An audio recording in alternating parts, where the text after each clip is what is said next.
The creation of an invisible friend often appears as a quirky byproduct of childhood. However, witnessing a child interact with an entity crafted entirely in their own mind reveals a phenomenon deeply embedded in the human psyche. This graph tracks the prevalence of imaginary companions across development. Roughly 1/3 of children create an imaginary companion in their early lives. The occurrence peaks between ages 3 and 6. By age 7, nearly 37% have actively engaged with an invisible friend. Developmental literature frames these companions as transitory, compensatory tools that fulfill specific roles within a child's internal world before dissolving naturally.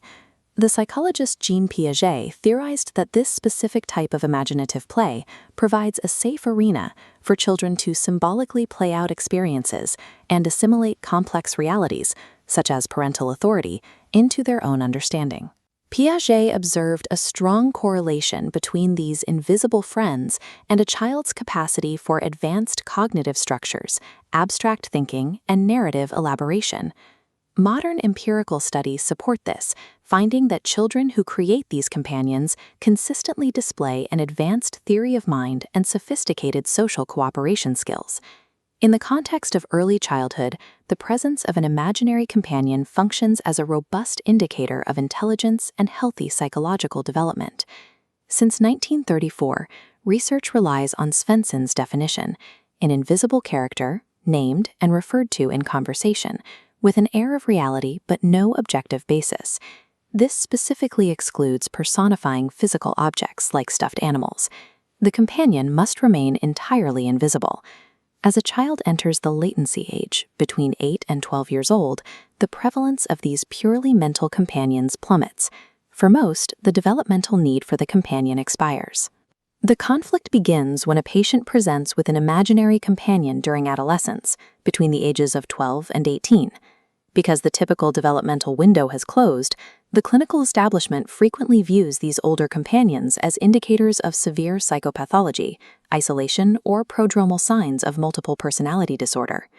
This reflexively pathological lens often causes clinicians to overlook the complex ways a mind might utilize imagination as a survival tool long after childhood. Psychoanalyst Humberto Nogueira proposed these companions act as an internal working model. For young children, the companion is an intermediate bridge between parental control and the child's emerging self-regulation, safely absorbing friction. In a healthy timeline, as the child's internal structure solidifies, this bridge becomes redundant and fades away.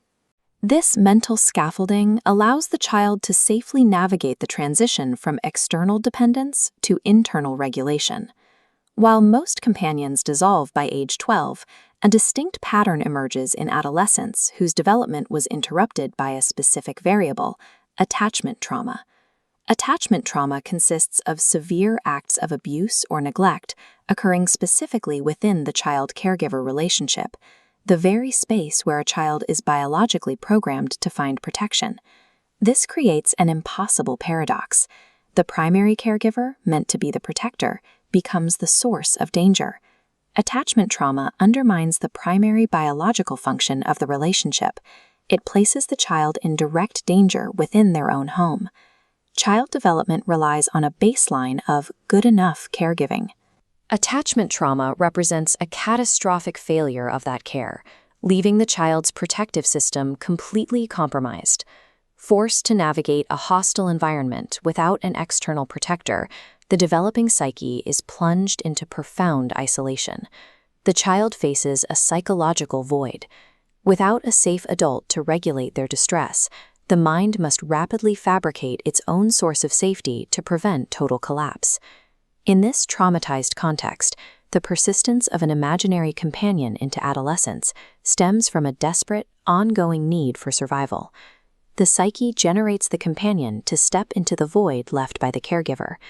The invisible friend performs the protective and soothing functions that the parent failed to provide. For the traumatized adolescent, the companion functions as a fortified wall against a dangerous environment, replacing the bridge that would normally lead toward a healthy caregiver. This creation is a sophisticated defensive adaptation. The mind is actively fortifying itself against an environment that has become a pathogen to its development. The presence of a companion in an abused adolescent is a profound act of resilience, a mind refusing to be destroyed. This formulation requires a specific clinical approach. We must address the trauma without stripping away the mechanism keeping the patient safe. We can begin by applying the object relations theories of Donald Winnicott. Winnicott emphasized the necessity of a holding environment. The therapist must provide a radically secure space to replace the failed protection of the original caregiver. Within this environment, the clinician accepts the imaginary companion as a valid transitional object.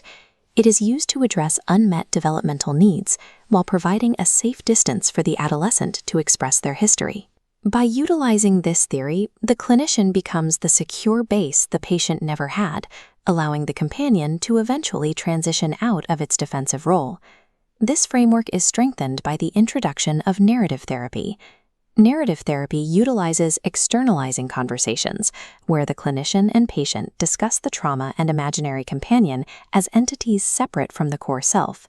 This untangles the patient's identity from abuse, allowing them to view the companion objectively, untwining their personality from trauma.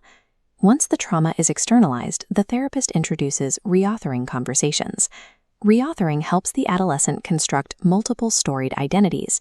They build a new narrative defined by their survival and their strengths, rather than being defined solely as a victim. Narrative therapy provides the tools needed to reclaim control over their own life, eventually rendering the extreme protection of the companion obsolete. Merging secure holding environments with the tools of narrative therapy creates a cohesive clinical strategy for this population. We see this theory grounded in the case of Ben, a 17-year-old Navajo male who presented with an imaginary companion and a complex trauma history. Ben's case illustrates that the immediate eradication of the imaginary companion is a counterproductive goal. Forcing the removal of the companion takes away the patient's primary shield before they are ready. The objective of integrative therapy is to use the companion as a guide to uncover unmet needs and develop the adolescent's whole and true self. When clinicians move away from a pathology-focused lens, they can treat the imaginary companion as what it truly is, a roadmap to the patient's healing.